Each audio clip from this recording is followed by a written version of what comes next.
قناة النهار عبر يوتيوب تشارككم كل ما تبث فشاركونا بآرائكم وتعليقاتكم. Parler d'un club, le GSP, sur une discipline, notamment le handball. Cette saison, après une hégémonie qui aura duré plus de 20 ans, eh bien, le GSP tombe de son piédestal. Éliminé en Coupe d'Algérie par Tejnant, pour le championnat, ça sera très compliqué pour conserver le titre. Comment expliquer justement cette année noire pour le groupement sportif des pétroliers? Pour en parler, le président du GSP, ancien handballeur, ancien entraîneur à tête d'équipe nationale, Jafar Belhoussine. Jafar, merci d'être avec nous, d'avoir répondu à l'invitation. C'est moi qui vous remercie, Marwan. Bonjour. Et un journaliste spécialiste de hand, Jafar Meddour. Bonjour Marwan, bonjour Jafar. Alors, question, justement, Jafar Belhoussine. Est-ce que vous vous attendiez à vivre une telle année? Pour le handball, bien évidemment. À vrai dire, Ma'ammar, on ne peut pas s'attendre à vivre une telle saison mathématiquement, mais bon, disons que ça fait... Moi, j'ai toujours dit qu'il y a toujours des cycles dans la vie d'un club et d'une équipe. Le cycle, il se répète, mais d'une manière beaucoup plus difficile, parce qu'en 93, je me rappelle qu'on avait perdu le titre. On était sous les couleurs du Mouloudia d'Alger. En 2004, nous avions aussi perdu le titre, 11 ans après. Et en 2015, nous perdons la Coupe d'Algérie. Et je pense honnêtement, parce que nous n'avons pas les moyens ni techniques ni physiques actuellement, vu les blessés qu'il y a au niveau de l'équipe, ça va être très compliqué pour ça le va championnat. être très compliqué pour le championnat aussi. Alors, est-ce que vous ne pouviez pas prévoir, quand je dis vous le président, l'entraîneur, que cette année allait être une année compliquée? Bon, c'est vrai qu'à la fin de la saison passée, déjà, nous avions des doutes sur l'avenir de l'équipe, parce que l'équipe, il y a quand même beaucoup de joueurs qui arrivent en fin de carrière pratiquement, pas de cycle, mais de carrière. Et disons que nous n'arrivons pas à... Vous n'avez pas anticipé? Si, nous avons anticipé. Il y a beaucoup de jeunes, mais les jeunes... on est un peu patient avec eux, ils ne donnent pas entière satisfaction. Il y a des jeunes avec un potentiel très élevé quand même qui sont blessés déjà, à l'image de Khalil Islam, qui est un très très bon espoir, mais qui s'est blessé, qui a pratiquement raté toute la saison à cause d'une fracture au niveau du scaphoïde, il s'est fait opérer. Il y a un autre jeune aussi qui arrive, mais disons que nous avons persisté et on s'est quand même entêté à miser encore sur les anciens, qui, bon an, mal an, essayent de donner le meilleur d'eux-mêmes, mais ce n'est pas la seule raison, mais disons que le mondial de Qatar a laissé des traces indélébiles dans la tête des joueurs, et les blessures aidant, ça a donné le résultat qu'on connaît maintenant, quand vous avez une ossature de l'équipe quand même qui se trouve être en marge de... Non, en marge... Je parlais du mondial, du mondial, oui. Oui. Non, je parlais de l'équipe, de l'ossature de l'équipe qui, après le mondial, nous avons enregistré pas mal de blessés, de défaillances. Nous avons le gardien Slehji qui constitue qui a une place prépondérante dans l'échiquier de l'équipe. Nous avons un Nizamon qui s'est fait opérer avant le mondial et qui est indisponible jusqu'à la fin de la saison. En début de saison, un catalyseur comme Ammar Chabour qui est parti épouser une carrière professionnelle qui a laissé un vide certain dans l'équipe, sans oublier les départs de Zouaoui, qui est parti à Braqi, de Aylan Hicham, qui est parti, qui étaient des joueurs clés dans l'échiquier de l'équipe. Nous avons dit, bon, on continue à travailler avec ce qu'on a, mais tout en sachant que l'équipe n'allait pas avoir, disons, le rayonnement qu'elle a toujours eu par les saisons passées, mais à quelque chose malheureux. Bon, ça nous donne maintenant la possibilité de pas tout effacer, de rectifier le tir, de situer un peu les lacunes tout un chacun, là où elles se situent, au niveau de l'entraînement, au niveau des joueurs, etc. Et c'est tout à fait normal dans la vie d'un club. C'est vrai que pour les fans, les gens ne s'attendent pas. Le GSP Handball a toujours écrasé. Eh bien, le GSP, comme vous l'avez si bien dit, Ma'ammar, tombe de son piédestal pour laisser la place aux autres et pour justement... Non, ça crée une concurrence, ça c'est très bien également. On adore. Ça nous permet d'avoir un peu plus de compétition. Jafar Meddour. Il y a beaucoup à dire. D'abord, on avait été habitué à voir l'ex-Mouloudia et le GSP écraser de manière outrageuse le championnat et la Coupe d'Algérie. Mais là, boum, du jour au lendemain, on voit que le GSP est en grande difficulté. Alors, c'est venu aussi de manière graduelle, on va dire, car on va prendre l'exemple de la saison passée. Vous avez remporté le championnat difficilement. Ça s'était joué à Oran ou à Arzeu. À Arzeu. Demi-finale, vous gagnez d'un but. La finale, vous la gagnez d'un but contre Belaqi. Et la Coupe d'Algérie, on était ensemble à Madjebour. Le GSP s'était imposé dans la douleur contre Ain Touta. Après prolongation, il y avait comme des prémices qui pouvaient annoncer éventuellement que le GSP était en train de sombrer malheureusement pour vous. Oui, je viens de le dire, Jafar. J'ai dit, déjà, on a senti ça l'année passée, mais bon, écoutez, vous ne pouvez pas faire comme ça d'un claquement de doigts une équipe, c'est pas évident. La réglementation fait que nous ne pouvons pas recruter de joueurs pour remplacer surtout les plus anciens. Pire encore, l'équipe s'est dégarnie de 3 de ses meilleurs joueurs là, en début de saison, ce qui fait qu'au lieu de se renforcer, nous avons quand même baissé de régime au niveau de l'équipe, de l'effectif, ce qui fait aussi qu'on s'est appuyé sur les anciens qui ont tout donné, je ne les blâme pas, au contraire, je tiens à travers votre émission à les remercier pour tout ce qu'ils ont donné pour l'équipe. Et même cette saison, ils ont montré la voie en essayant de motiver les jeunes, mais il y a un concours de circonstances qui a fait que non seulement l'équipe était affaiblie sur le plan numérique, mais les blessures des joueurs clés, à savoir Riyad Chabour, à savoir Moussaoud Berkous, à savoir...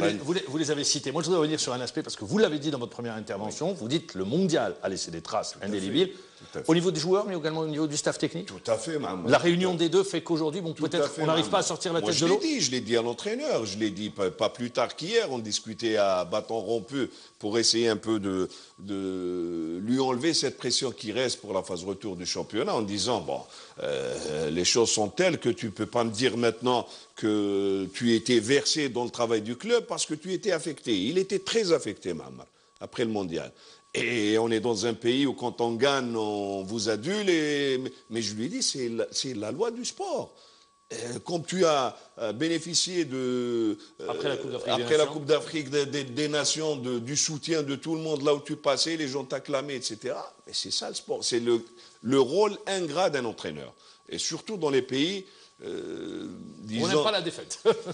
Qui n'aime pas la défaite. Mais un peu plus peut-être chez nous. Un peu plus chez nous. Nous sommes extrémistes dans tout, dans la victoire, dans la liesse, dans la défaite, etc. Donc, il fallait qu'il accepte, il fallait qu'il revienne, disons, à situer un peu, se situer dans ce contexte général. Et il faut dire aussi, mis à part l'entraîneur, les joueurs, j'ai discuté avec les joueurs, ils étaient très affectés après le mondial. Très, très affectés, notamment les joueurs clés de l'équipe. Quand je discutais avec un Berkous ou avec un Riyad Chabour, croyez-moi, ce n'étaient pas les joueurs que je connaissais. Ils étaient tout le temps dans le doute, ils étaient tout le temps dans cette appréhension qu'ils ont connue après le mondial, et ça a laissé des traces. J'espère que la trêve de cette année va requinquer tout un chacun pour aborder la nouvelle saison de la meilleure manière. Tout à fait. Alors, les observateurs que nous sommes, nous, on se réjouit de voir de la concurrence. On se réjouit de ne pas voir en avance que le GSP va gagner le championnat. C'était le cas les années précédentes. Mais pour rester avec l'équipe nationale, si le GSP va mal, ça veut aussi dire que l'équipe nationale va très mal ou l'inverse? C'est forcément lié ou pas? Non, Jafar, non. Je ne pense pas.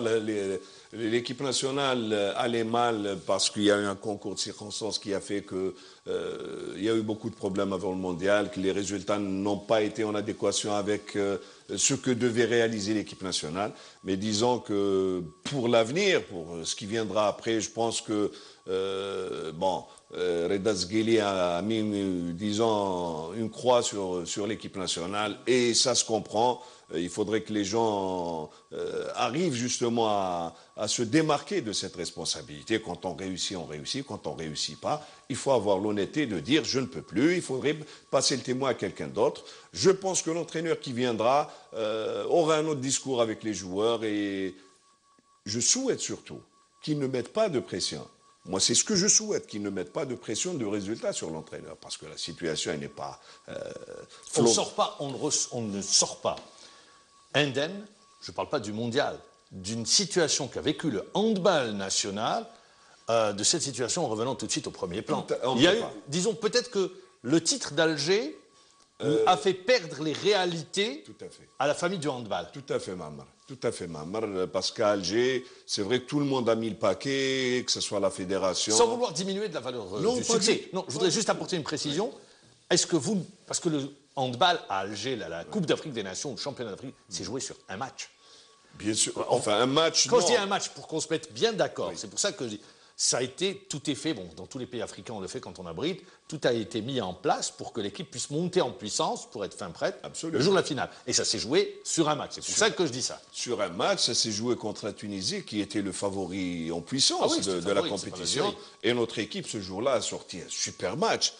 C'est ce résultat qui a peut-être induit en erreur les observateurs en pensant que ça y est, on allait tout écraser sur notre passage. Les observateurs, non, mais disons que les profanes de la discipline se sont dit oui, on a une belle équipe, on a gagné la Coupe d'Afrique chez nous, on a joué un très grand match contre la Tunisie, mais crois-moi, Ma'ammar, les véritables connaisseurs de la discipline savaient qu'il y avait beaucoup de problèmes à l'intérieur de la fédération et au niveau de la gestion du handball pour que l'équipe réalise un résultat au niveau du mondial. Je l'avais dit avant le mondial sur ce plateau. Et parce que les gens se sont endormis un peu en disant on est champion d'Afrique, mais rien de grave ne peut nous arriver au mondial. Et on a vécu la pire situation du handball dans un mondial. Ah oui, c'est la pire. Jafar Bedour. Tout à l'heure, je parlais on va dire, de baisse de régime de manière graduelle. Mais j'aimerais aussi parler de la Coupe d'Afrique des clubs. Depuis le retour, par exemple, des Tunisiens et Égyptiens, le GSP n'arrive plus en finale. Ça remonte à quelques années. Là, je ne suis pas d'accord. Alors, vous allez m'expliquer, mais c'est un fait. Je ne suis pas d'accord. Ça, c'est un discours qui a été colporté par quelqu'un qui n'aime pas le GSP et qui n'a jamais gagné de titre dans sa vie, en Coupe d'Afrique surtout. Et malheureusement, quand on a toujours gagné contre les Tunisiens et les Égyptiens, les gens ne mettaient pas en valeur les victoires. J'allais venir. À l'époque du Mouloudia, il y avait les victoires. Même à l'époque du GSP. On a été champion d'Afrique en présence de la Tunisie, en présence des Égyptiens au Maroc. En 2009 et en 2008. À Yaoundé, il y avait les Tunisiens qui étaient présents. On a gagné la Coupe d'Afrique. C'était quel club tunisien qui était là en 2008 Il y avait l'Étoile du Sahel en 2009. L'Étoile du Sahel, d'accord. Et en 2010, on avait perdu en finale contre cette même Étoile du Sahel, la Casablanca. Donc c'est une équipe qui arrivait toujours à jouer les premiers rôles. Depuis 2010, c'est la dernière finale. Non, juste après, on a participé au Burkina Faso. On a perdu en quart de finale. En quart contre le Zamalek, oui. Non, on avait perdu contre l'Étoile du Sahel, qui a été champion au bout. Donc vous voyez, c'est une finale avant la lettre. C'est un mauvais procès qu'on est en train de faire? Mais bien sûr que c'est un mauvais procès, Ma'ammar. Je ne sais pas qui a fait ce procès, mais le constat était de dire que... Non. Mais par la suite, on a toujours participé. En 2013, on a présenté l'équipe pour participer au Maroc à la Coupe d'Afrique. Malheureusement, à la dernière minute, on nous dit de retirer l'équipe. En 2014, l'année passée, on devait engager l'équipe à la Coupe d'Afrique en Tunisie. Il y avait aussi la présence d'une équipe du Sahara occidental, ce qui a fait que... C'est une équipe du Sahara occidental qui concourait sous les couleurs marocaines. Sous les couleurs marocaines. Voilà, et ici, on nous disait à chaque fois de ne pas participer. Donc, ce n'est pas la faute au GSP. On respecte les décisions du ministère. Et donc, à ce niveau-là, l'équipe a toujours... Jafar, vous croyez qu'une équipe qui a gagné 29 titres africains, 11 Coupes d'Afrique des clubs champions, 11 Coupes d'Afrique des clubs vainqueurs de Coupe et 9 Supercoupes. La moindre des choses, c'est de rendre hommage à cette équipe. Moi, je ne vous dis pas que toutes les Coupes d'Afrique qu'on a gagnées étaient très difficiles, mais on a gagné une bonne partie des Coupes d'Afrique. Cette personne ne remet en cause le succès. Mais si, justement, les gens disent le GSP ne participe plus parce qu'il y a la présence des Tunisiens et des... Pas sur ce plateau, du moins. Non, je parle pas de vous, Jafar. Je parle d'une manière générale. Ce que disent certains connaisseurs qui se prennent pour des connaisseurs alors qu'ils n'ont absolument rien à apporter au handball. Rien à apporter au handball. Ils s'illustrent dans les plateaux en critiquant le GSP, en critiquant les dirigeants du GSP. Mais je n'ai jamais répondu à ces gens-là parce que c'est une question de niveau, pour résumer. Bon, donc, moi je dis, on a gagné beaucoup de Coupes d'Afrique en présence des Tunisiens, des Marocains, des Tunisiens, des Égyptiens, etc. L'équipe a pris part à 3 Coupes du Monde des clubs. Et une fois troisième, oui. 2 fois troisième. 2 fois. Oui. Donc, on ne peut pas demander à chaque fois à une équipe de rester au sommet. Il y a des moments où l'équipe baisse de régime, se régénère, etc. pour revenir. Vous connaissez bien le handball en France, Jafar, vous connaissez le passé de Montpellier, comment elle a eu une hégémonie sur le handball français. Elle a eu une période creuse. Et là, l'équipe de Montpellier revient. Et ils peuvent être champions de France cette année encore. Donc, une équipe, la vie d'une équipe, elle est faite ainsi. C'est des cycles. Hein, c'est des cycles. Il y a des je veux revenir sur un aspect avec vous. Vous le dites, c'est des cycles. Pour vous, cette saison et la saison prochaine vont servir à reconstruire Tout à fait. À repartir, c'est ça? Tout à fait. Cette saison, disons qu'on va la marquer d'une pierre blanche, parce que nous allons sortir probablement avec un 0 pointé au compteur pour l'équipe senior garçon. Donc, elle va nous servir de base de construction pour l'année prochaine. Et quitte à ne pas revenir en force l'année prochaine, mais disons que l'équipe... Mais je voudrais rester avec vous sur cet aspect, justement, parce que je rappelle, vous avez été entraîneur national, vous avez été également joueur de l'équipe nationale. Également, peut-être que cette année compliquée pour le GSP était dans le viseur de tout le monde. Je parle sur le plan sportif, sur le plan des résultats, qu'on se mette bien d'accord. On a vu cette saison, par exemple, Tejnant vous a éliminé de la Coupe, vous perdez en championnat. Ça peut créer chez les autres formations plus de concurrence et les amener à votre niveau. Ben, tant mieux. Justement, est-ce que vous ne pensez pas que ça pourrait être une bonne chose? C'est une excellente chose. Nous avons toujours demandé à ce qu'il y ait justement de la concurrence, parce que c'est vrai que, comme disait Jafar, nous jouions des matchs où nous sortions avec des écarts. On savait que c'était plié dès le départ. Il n'y avait pas d'intérêt à la compétition. Les joueurs préféraient s'entraîner plutôt que de jouer le week-end. Parce qu'ils savaient qu'ils allaient gagner, mais à l'entraînement, il y avait une opposition entre eux. C'était plus intéressant.